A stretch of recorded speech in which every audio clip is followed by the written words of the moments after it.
ओडिशा पाई केते एक्जाक्ट हेबो exit poll 4 रे जनादेश आसीबो किंतु एग्जिट पोल आकलन को नै ओडिशा रे तेजिछि राजनीतिक बानबाजी भल प्रदर्शन करिबा नै आशावादी अछंती तीन प्रमुख दल बीजेडी बीजेपी और कांग्रेस। बीजेपी राज्य सभापति मनमोहन सामल कहते 4 रे सरकार परिवर्तन हेबो सेदिन अपराह्न सुधा ट्रेंड आसी सारिथिबा चित्र स्पष्ट हेबो 10 रे शपथ नेबु बोली भी दंभ देखाइछंती मनमोहन सामल। सेपटे तारा बाहिनीपति कहते कांग्रेस विधायकों संख्या 9 ରୁ 90 होई न पारे किंतु 2019 अपेक्षा दल भल रिजल्ट करिवो। कोरापुट लोकसभा सीट कांग्रेस निश्चिंत जितिबो। सेपरि लोकसभा निर्वाचन में कांग्रेस 290 ରୁ 295 और ओडिशा रे 4 ରୁ 5ଟି सीट जितिबो बोली कहछंती तारा। सेपटे उभय लोकसभा और विधानसभा रे भल करिबु बोली दृढ़ मना रहिछि बीजेडी। वरिष्ठ नेता पद्मनाभ बेहेरा कहते एग्जिट पोल एक आकलन या सबु बड़े सठिक हुएनी। बीजेडी बहुमत सहित सरकार गठन करिबो। 9 तारिख रे मुख्यमंत्री भाबे पुणी थरे नवीन पट्टनायक शपथ नेबे। ओडिशार को परिवर्तन परिवर्तन ओडिशार हबो एवं 4 तारिख प्रतिफलन हबो। 10 तारिख दिन सरकार नुआ सरकार बहुत नेबे सरकार परिवर्तन हो विश्वास समस्त अच्छी। 4 तारिख रे फलाफल प्रकाश पाए।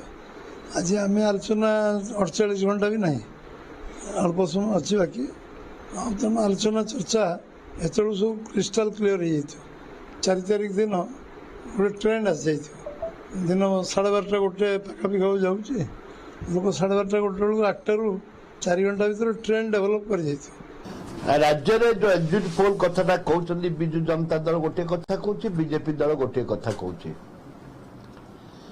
दुईटी जा कथा सत्य सत्य को ग्रहण करूने दुईटी जाक ठीक भाव में करना जे जा कथाटी कहउछन्ती बीजेपी ता कथाटी कहउछि सरकार गढ़िबो। बीजेपी बीजेडी ता कथा को 170 आम सरकार गढ़िबो। बीजेपी कहूँ आम संख्या अधिक अच्छे आम सरकार गढ़ू टार्गेट कांग्रेस ऊपर रखते किंतु कांग्रेस कमजोरी है कांग्रेस टार्गेट से पहुंची 9 ରୁ 90 हो न पारे किंतु आम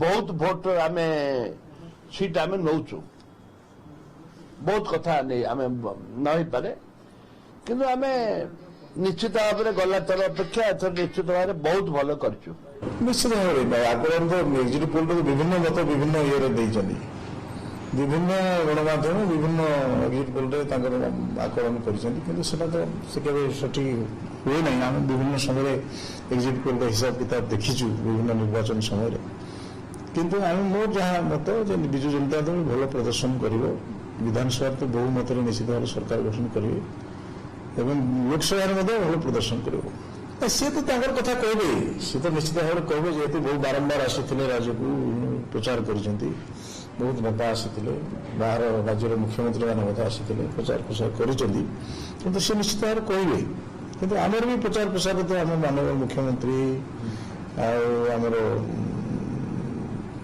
अन्य नेता मैंने प्रचार प्रसार जाते तेणु आम जहाँ मत कि आम आकलन जहाँ निश्चित विजु जनता दल बहुत भल प्रदर्शन कर विधानसभा तो बहुमत सरकार गठन करेंगे लोकसभा भल प्रदर्शन हम।